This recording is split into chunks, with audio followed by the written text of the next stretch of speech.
দৌলতিয়া পাটুরিয়া ঘাটের একটা বাস আস্তে করে ফেরি দিয়ে নেমে পানিতে পড়ে গেল।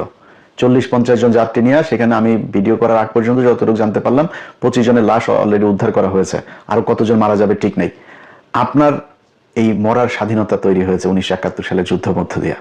আপনি মরবেন, এটাই স্বাধীনতা। আপনি প্রজা, আপনি ওদের গোলামি খাটবেন। ওদের একজন মারা যাবে, ওদের পরিবারের রাষ্ট্রীয় শোক হবে। আপনি 25 জন না 25,000 মারা গেল, রাষ্ট্রীয় শোক ঘোষণা করা হবে না। এটার নামই স্বাধীনতা।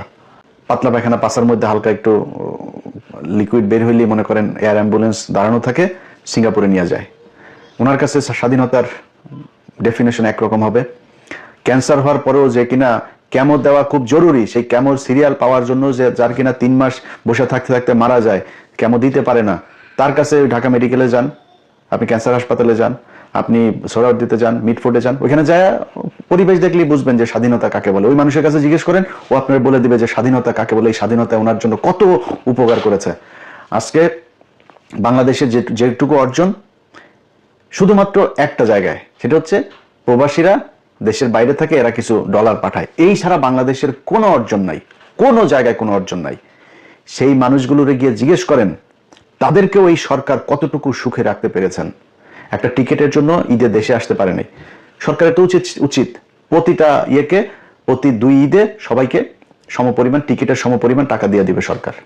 জানেন, আপনার দেশে ঈদ করতে মন চায়, ছেলে মেয়েরে পড়ালেখা করেন অস্ট্রেলিয়া, ইংল্যান্ডে, আমেরিকায়, কানাডায়, আর ঈদের সময় তাদের সেই লন্ডন টন্ডন গিয়ে আবার বাজার টাজার মার্কেট টার্কেট করে নতুন মডেলের আইফোন টাইফোন গোল্ড মোল্ড সব কিনে নিয়ে এসে তারপর ঈদ করতে মন চায়। আর সৌদি আরবের ওই প্রবাসীর ঈদ করতে মন চায় না। ওরা যায় জিজ্ঞেস করেন স্বাধীনতার মানে কি, ও বলে দিবে। হয়েছে জাতির পিতা, আর জিয়াউর রহমানকে বানানো হয়েছে স্বাধীনতার ঘোষক। জিয়াউর রহমান স্বাধীনতার ঘোষক ছিল, এটা সত্যি কথা, কিন্তু এইটারও আবার আওয়ামী লীগ মিথ্যা বানিয়েছে। অতএব এই ইতিহাসের কোনোটাই সত্যি না।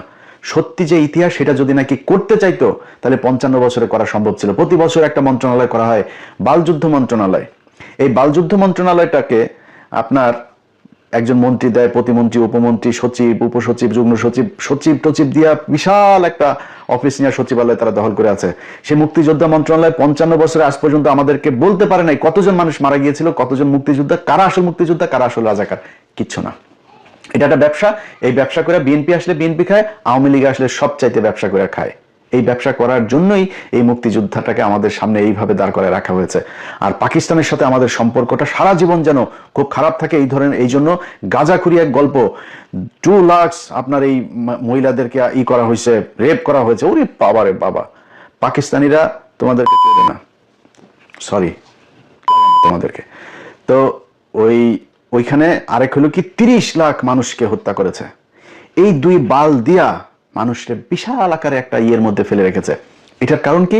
এটার কারণ হলো বাংলাদেশ যেন সারা জীবন ইন্ডিয়ার পায়ের তলে থাকে, কোনোদিন পাকিস্তানের সাথে ভালো সম্পর্ক না হয়, ইন্ডিয়ার ওই পাশে যেন না যাইতে পারে কোনোদিন। যাই করবে, আপনার পররাষ্ট্রনীতি, আপনার অর্থনীতি, আপনার সংস্কৃতি যা যা আছে সবকিছু কন্ট্রোল করবে ইন্ডিয়া। এই জন্যই আমাদেরকে এইভাবে ধরে রাখা হচ্ছে।